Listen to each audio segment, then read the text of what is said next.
Hello and welcome everyone, आपका स्वागत है आपके चैनल एग्जाम वर्ड पर। तो आज हम डिस्कस करेंगे रॉल्स की थ्योरी ऑफ जस्टिस। जैसे क्लास स्टार्ट करने से पहले या इस टॉपिक को स्टार्ट करने से पहले मैं आप लोगों को रिक्वेस्ट करूंगी कि आप तुरंत जाकर हमारा टेलीग्राम चैनल सब्सक्राइब कर लें, ताकि आपको कोई भी न्यू वीडियो आ रही है, कोई न्यू डॉक्यूमेंट आ रहा है, हम लोग कोई PDF शेयर कर रहे हैं तो उसका इंस्टेंट अपडेट मिलता रहे। सो बात कर लेते हैं आज थ्योरी ऑफ जस्टिस की। थ्योरी ऑफ जस्टिस का सबसे main proponent John Rawls. John Rawls जो कि एक अमेरिकन फिलोसोफर थे, उन्होंने थ्योरी ऑफ जस्टिस को सबसे अच्छी तरीके से समझाया।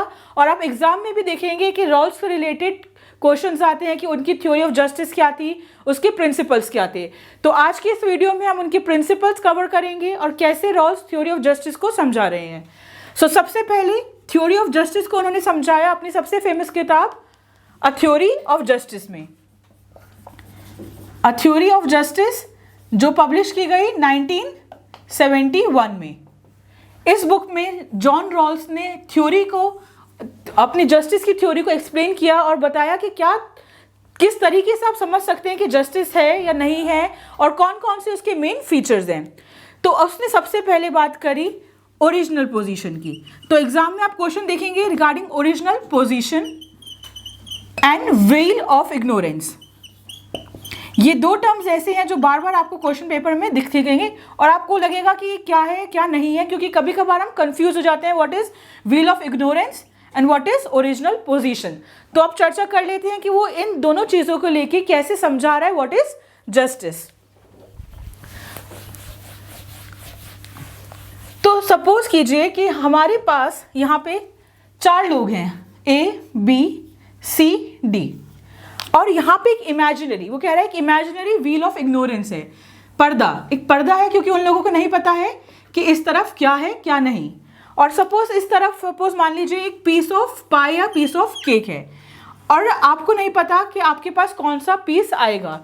तो क्योंकि ये व्हील ऑफ इग्नोरेंस है, आपको नहीं पता कि ये केक किस तरीके से डिवाइडेड है 1 2 3 4 और आपके पास कौन सा पीस आएगा।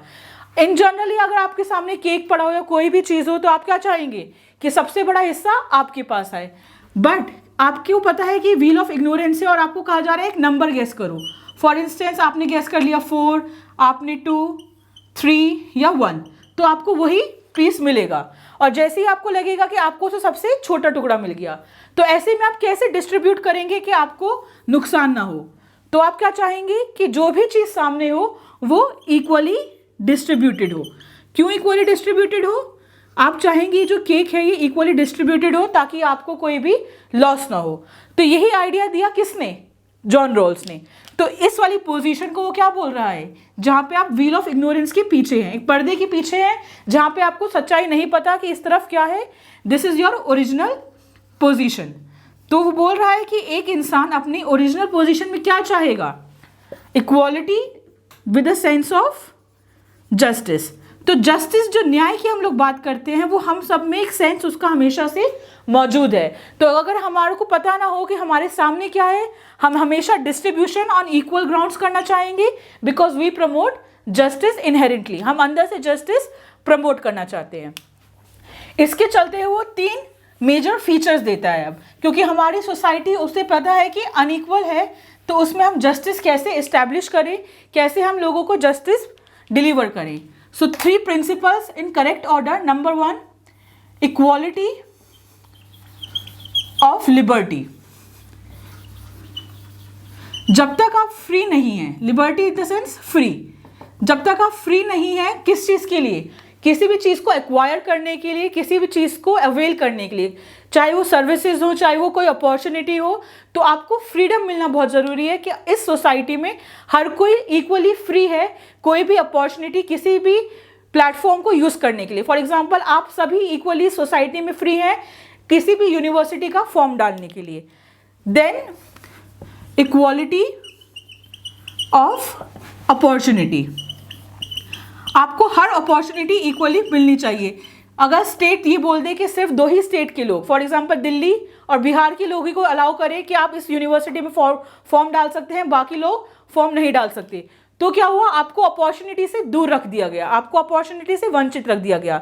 तो जब हम बात करते हैं इक्वालिटी ऑफ अपॉर्चुनिटी की, मीन्स सबको वो अपॉर्चुनिटी देनी चाहिए। वो आपका खुद का मेरिट होगा आप कहाँ तक पहुँचते हैं, बट आपको अपॉर्चुनिटी मिलनी चाहिए। इनिशियल 2 चीज़ें ये रियलाइज़ करने के बाद धीरे धीरे रॉल्स को रियलाइज़ हुआ कि हमारी सोसाइटी में अभी भी बहुत सी इनइक्वालिटी बाकी रह गई है।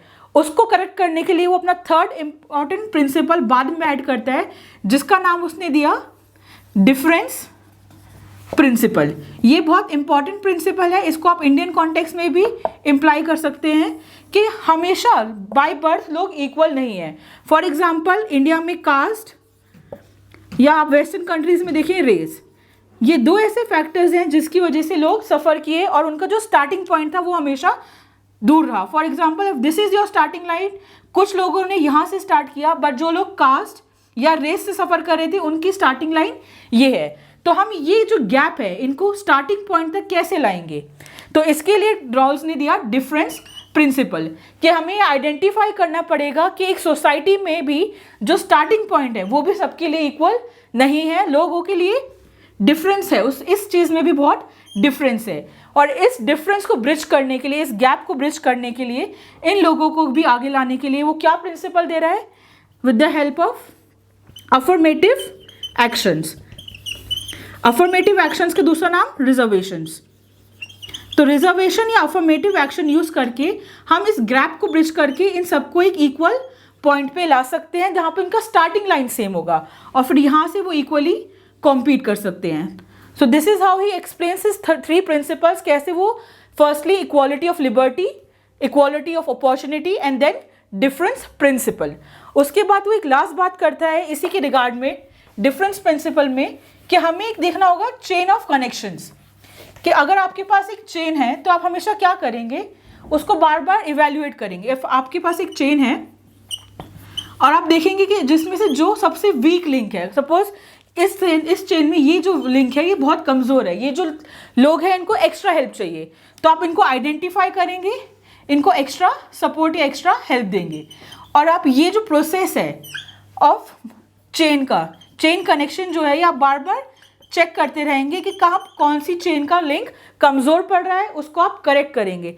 तो फाइनली एक दिन ऐसा आएगा कि ये चेन अल्टीमेटली स्ट्रांग हो जाएगी और सोसाइटी में अपने आप जस्टिस इस्टेब्लिश हो जाएगा। तो आपको ये प्रोसेस बार बार रिपीट करना है जब तक हर पार्ट चेन का इक्वली एम्पावर्ड या इक्वली स्टेबल नहीं हो जाता।